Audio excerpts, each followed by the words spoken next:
मित्रांनो नमस्कार। एक महत्त्वाची घडामोड अशोक खरात, भोंदूबाबा अशोक खरात याच्याबद्दलची सगळ्यात मोठी बातमी।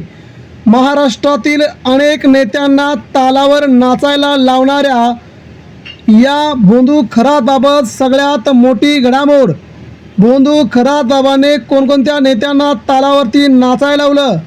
मित्रांनो, बडे बडे मासे आता थेट पोलिसांच्या ताब्यात। मित्रांनो, नेमकी काय बातमी राज्याच्या राजकारणामध्ये? या भोंदूबाबा अशोक खरातच्या बाबतीतील सगळ्यात मोठी घडामोड, राज्यातील बडी नावं अखेर मंत्रिपदाचे देखील येत आहेत का राजीनामे? मित्रांनो, कोण कोण आहे ते बडे मासे बघूया। सगळ्यात मोठी घडामोड, राज्याच्या राजकारणाला लागलेली सर्वात मोठी कीड नेमकी काय होती बघूया। सविस्तर अपडेट। राज्याच्या राजकारणावरती एक सगळ्यात मोठा घेतलेला दावा प्रकरण आता अतिशय गूढ होत चाललेलं आहे। त्याची जवळजवळ 2000 कोटींच्या आसपासची संपत्ती आणि त्यामध्ये अडकलेले बडे बडे नेते आता मात्र गूढ खोलतंय। आणि यामध्ये सगळ्यात मोठा खुलासा सध्या केला आहे अशोक खरात याने। त्याने घेतली आहेत बड्या नेत्यांची नावं, बड्या धिंडांची नावं, जे अशोक खरातच्या तालावरती नाचायचे, जे अशोक खरातचे पाय धुवायचे आणि पौर्णिमेला अमावस्येला अशोक खरातकडे स्वतःचं भविष्य बघण्यासाठी हात घेऊन येत असत। मित्रांनो, नेमकी ही बातमी महाराष्ट्राच्या राजकारणाला नेमकी हादरवून कशी टाकते ते देखील आता आपण जाणून घेऊया। राज्याच्या राजकारणातून या बातमीने मात्र सगळीकडेच खळबळ उडवून दिलेली आहे। भोंदूबाबा अशोक खरात प्रकरणामध्ये पीडितांना दिल्या जाणाऱ्या गुंगीकारक औषधाचा तपास लावण्यात SITला अद्यापही यश आलं नसून आता मात्र अशोक खरातने सगळ्यात मोठी माहिती दिलेली आहे। हे औषध कोणते, ते खरात कुठून मागवत होता याबद्दल आता गूढ मात्र उकलायला सुरुवात झाली आहे। नाशिकमधील भोंदू खरातविषयी अनेक पीडितांनी शारीरिक शोषणाच्या तक्रारी केल्या, त्यात त्यांनी गुंगीकारक औषध दिल्याचा उल्लेख आहे।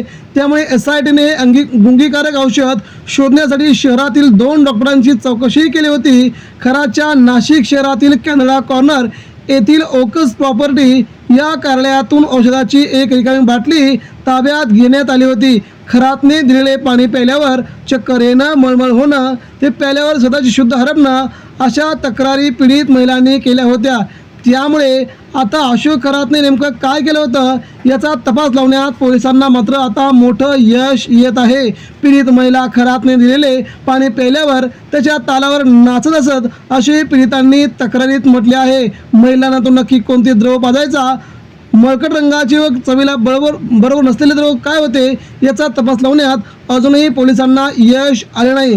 मात्र महाराष्ट्राच्या राजकारणामध्ये बऱ्याच नेत्यांचे राजीनामे देखील येऊ शकतात असा दावा सध्या केलाय। ज्यावेळेस ईडीची एंट्री अशोक खरात या प्रकरणामध्ये आली, त्या ईडीच्या एंट्रीनेच बड्यांचे धाबे दणाणले होते। कारण की 100 कोटींच्या वर जेव्हा हा मनी लॉन्ड्रिंगचा विषय आला, त्यामध्ये बरेच नेते, बरेच राजकारणी, बरेच अधिकारी, महिला अधिकारी गुंतल्याचं समोर आलंय। त्यामुळे अशोक खरात आता कोणकोणत्या नेत्यांची नावं सांगून स्वतःला फसवून घेऊन न घेता त्या नेत्यांना फसवतोय हे महाराष्ट्राला बघायचं होतं।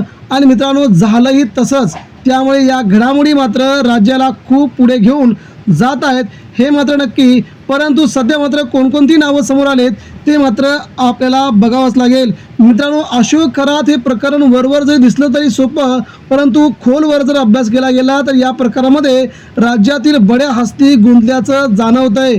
कारण की बरेच लोक त्याच्याकडे प्रत्येक अमावस्या पौर्णिमेला जायचे आणि स्वतःचं भविष्य, स्वतःचा हात पुढे करून बघायचे आणि प्रत्येक येणाऱ्या विधानसभा निवडणुका असतील, लोकसभा निवडणुका असतील, पोटनिवडणुका असतील किंवा राजकारणातील कोणतीही घटना असेल, जर एखादं काम करायचं असेल तर खरातला विचारूनच ते काम करायचे अशी इथपर्यंत आता माहिती येऊन पोहोचली असल्याने खरातचे आणि या राजकारणाचे संबंध किती घनिष्ठ होते हे आता पुढे जवळजवळ येऊ लागले। त्यामुळे खरातशी बोलल्याशिवाय, खरातने सांगितल्याशिवाय कोणतंही काम होत नव्हतं असं देखील सध्या ते लोक आता सांगू लागलेत। मित्रांनो, म्हणजेच बडे राजकीय नेते खरातचे शिष्य होते हे आता सांगायला हरकत नाही। त्यामुळे महाराष्ट्रातील बडे मंत्री, माजी आमदार आणि विद्यमान आमदार आणि खासदार देखील खरातच्या या प्रकरणाशी, भोंदूगिरीशी बळी ठरलेत का हे आता विचारण्याजोगा प्रश्न आहे। मित्रांनो, याबद्दल आपणास काय वाटतं? कोणकोणते राजकीय नेते यामध्ये असतील? आपण देखील आपल्या प्रतिक्रिया व्यक्त करा।